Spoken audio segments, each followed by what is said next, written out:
មនុស្សគ្មានភាពស្មោះត្រង់គឺគ្មានសំណាងមនុស្សខ្ជិលច្រអូសគឺគ្មានឱកាស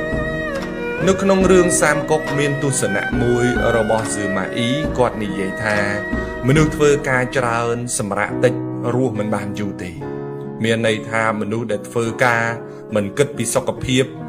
រស់មិនបានយូរទេ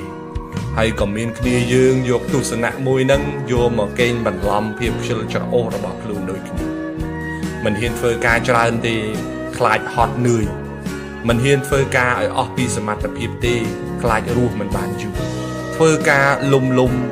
លេងចុងដៃចុងជើងខ្លាចហត់ខ្លាចនឿយខ្លាចលំបាកទស្សនៈមួយនេះគឺចង់សង្កត់ធ្ងន់ទៅលើមនុស្សដែលមិនគិតពីសុខភាពគឺរស់មិនបានយូរឡើយហើយមិនមែនមានតែថាមនុស្សខ្ជិលច្រអូសនឹងអាយុវែងនោះទេគ្រូខ្ញុំក៏ផ្ដាំថាមនុស្សមិនស្មោះត្រង់គ្មានសំណាង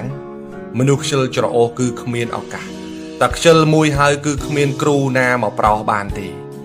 ខ្ញុំមិនគាំទ្រឲ្យមនុស្សយើងធ្វើការលើសកម្លាំងរហូតដល់ឈឺដេកពេទ្យនោះទេហើយខ្ញុំរឹតតែមិនគាំទ្រឲ្យមនុស្សដែលមានកម្លាំងពេញខ្លួនហើយធ្វើការបែបខ្ជិលដែរនៅក្នុងសេដ្ឋកិច្ចដូចបច្ចុប្បន្ននេះណាមនុស្សខ្ជិលគឺគ្មានឱកាសទេ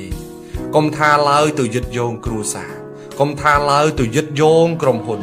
កុំថាឡើយទៅជួយដល់សេដ្ឋកិច្ចជាតិជួយតែខ្លួនឯងឲ្យរស់ស្រួលនឹងក៏ពិបាកផងអានឹងជារឿងធំមួយនៃមនុស្សខ្ជិលអ្នកខ្លះមានទស្សនៈមួយថាខំធ្វើអីឲ្យស្លាប់ទៅមិនយួរទៅមិនបានផងហ្នឹងឯងខំធ្វើអីមនុស្សមានគំនិតបែបនេះគឺជាមនុស្សអាត្មានិយមបំផុត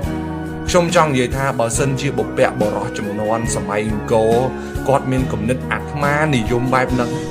ហើយគាត់នាំគ្នាគិតបែបហ្នឹងក៏ប្រហែលជាគ្មានគោវត្តឬក៏ប្រាសាទនានាជាស្នាដៃយកមកឲ្យយើងមើលដូចបច្ចុប្បន្នហ្នឹងទេមើលទៅព្រោះបើស្លាប់ទៅយកអីមិនបានផងហ្នឹងអាព្រោះតែស្លាប់ទៅយកអីទៅមិនបាននឹងហើយបានគេខំប្រឹងគេគិតថាតើគេអាចធ្វើអីបានតាន់គេនៅមានជីវិតសម្រាប់បន្សល់ឲ្យមនុស្សជំនាន់ក្រោយមិនមែនស្លាប់ទៅយកអីទៅមិនបានស្អីក៏មិនធ្វើទេមនុស្សខ្ជិលគ្មានសំណាងទេ